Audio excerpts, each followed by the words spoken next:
Not yet. 1, 2, testing. 1, 2, testing. 1, 2.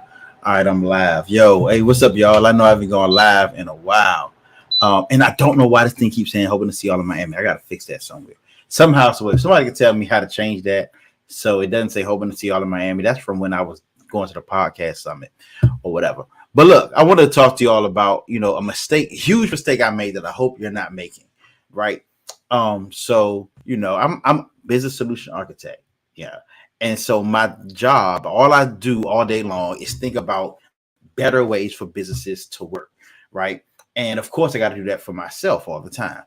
And there was one time where I had a product. Y'all may have seen me advertise it, right? And I know the title says no one bought it, but hardly no one bought it. Hardly. I have some loyal customers that pretty much will that pretty much support pretty much almost anything that I have, right? But hardly nobody bought it. And I was like, I knew it was a good product, right? Because I listened to, I paid attention to the struggles and all that type of stuff. But the problem was I didn't have a good offer. I didn't present it in a way where people could purchase it. I made the mistake that some people think, well, you just post something. It's early in my career, whatever. Early in business, not my career. But so, and you know how sometimes people think that because they have a good product, it's going to sell itself. And I'm going to talk about this in my 5-day challenge. Hopefully y'all join this. The link is there, whether it's up, down, left, right, wherever it is. But one of the biggest things I was, I thought that because it was good, it would pretty much sell itself. But the truth of the matter is nothing sells itself. Like nothing, absolutely nothing sells itself. The only thing that sells itself is like oxygen and taxes, right? It's like, cause you gotta have it, but even that is an offer in and of itself. So anyway, what I did was, I thought, okay, maybe the price is too high, and so I brought the price down, even though I know it was something that was of really good value. Then I said, okay, well, let me add more to it, to make it better. But what I never really did was focus on the customer, right? And that's often what we do. We have what's called pride and ownership oftentimes, where we think that, and again, this is something I'm going to talk about in the 5-day challenge. I'll get a little deeper into it and even help you to identify where you mess up with this. But essentially, what I did was I looked at the benefits of it and I didn't tell anybody about it. Like I knew, I was like, okay, it'll help them do this, it'll help them do that, it'll help them do this, it'll be great. But what I did not do is express that as a part of the offer. I did not, go into it with the customer in mind. I automatically assumed that they would see it and they would hear me and they would just fall in love with it. It'll be a love at first sight type situation. But for anybody who watched that show, we see it don't really turn out that well, right? So one of the things that I want everybody to understand, like I said, it's not even about the dopeness of your product. If you look at McDonald's, right? McDonald's does not have the best food, right? It's not done. It's not healthy. It's not in the best of. It's not healthy for you. It's not cooked the best. All these preservatives, all that type of stuff. But they never seem to not make money. So many other places that do that. You look at that. Jordans. I'm a Jordan fan. See, I got some right there. Yeah, a few pair over there. There's not a huge difference between the quality of, some shoes that you may, we grew up, like Pro Wings, Pro Wings, the Tac Force, right?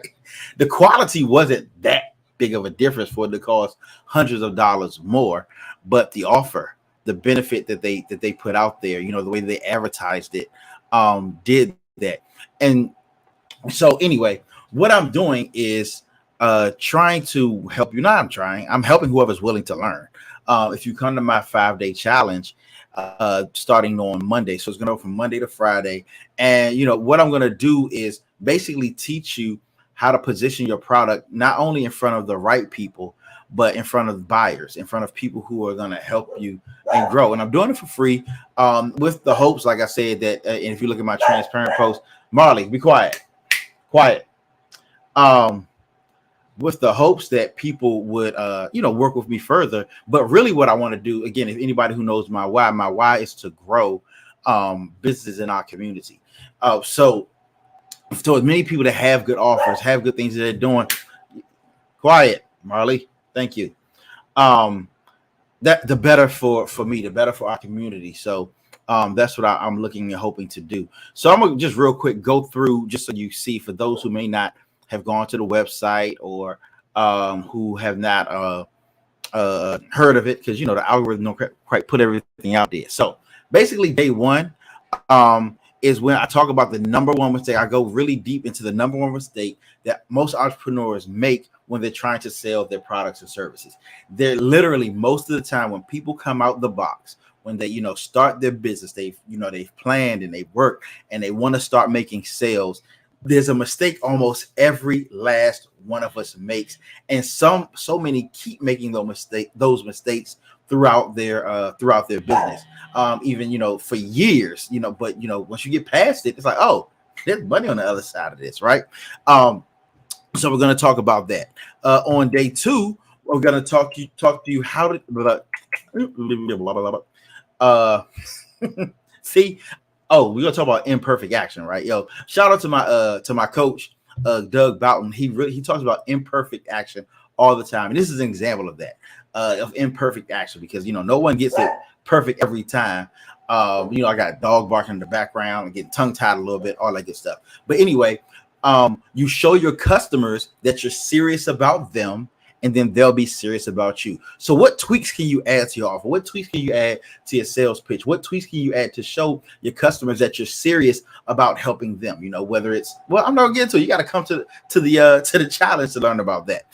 Then day three, show your value and you can name your price. Yes, I said it. If you show your value, you can name your price. One of the things that people mess up at, they try to show their value. Right? They say, I'm going to put all of this stuff in here, and then people are going to purchase from me, when that's not always the case. But if you show the value, even behind something small, even behind something that's common, even behind something that everybody, may not even want or need until they see the value in it. That happens all the time. And both extrinsic value, intrinsic value. These are, things that people may want, need, desires. All of these things. We're going to talk about that. Like I said, we're going 1 hour a day. Unless you upgrade the VIP, then you get me for 2 hours. Day four, the wind up and the pitch. I always bring like the sports or wrestling analogy and stuff. But the wind up and the pitch, basically how to sell and close. How are you putting this in front of people so that they will, they're not just listening to you. They're not just getting free information, not even just getting encouragement, they're actually getting money from you. And then day five, how to launch that offer. Because what good is it to have a great offer, a great sales pitch, a great product, and you don't get it to the masses in order to make money? I'm even going to teach you the trick that I did to turn $1,000 product into $100,000 contract. Right? Yeah, think about it. Yes, I actually had a 6-figure week this past summer, and using these simple tricks, these simple tips that will help you to expand your business in the way that you desire to. So join me. Click the link. It could be, depending on if you watch it on YouTube, it's down there. If you watch it on Facebook, it might be over there or down there. If you're on LinkedIn, it's somewhere around here, because I'll be on LinkedIn like that. But if you have any questions, comments, concerns, metaphysical speculations, any of that type of stuff, hit me up. I want to help you to have a good offer. I want to help you to grow your business. I want to help you live the life that you want. Now, this is for people who are serious about their business. This is, while it is free, I only want people here that are serious, that want to grow. They have a product that they want to sell. If you do not have a product yet, there's something else that I have for you to help you get that product. But this is for people who have a product or a service. I don't care if it's online, in person, if it's a service, if it's a if you're a speaker, if you do underwater basket weaving, if you teach basketball, if you have a basketball program, if you have a nonprofit, it does not matter. You still need an offer. Our Savior himself had an offer. He gives an offer all the time, and I'll even show you how he breaks it down. Well, I may or may not, go into all that. But the whole thing is, you present the offer and you'll get the sale. So learn from my mistake. Come do the 5-day challenge. from Monday to Friday of next week. And I'm looking forward to seeing you there and making this happen. All right, cool. So again, if you have any questions, comments, concerns, or metaphysical speculations, please reach out to me.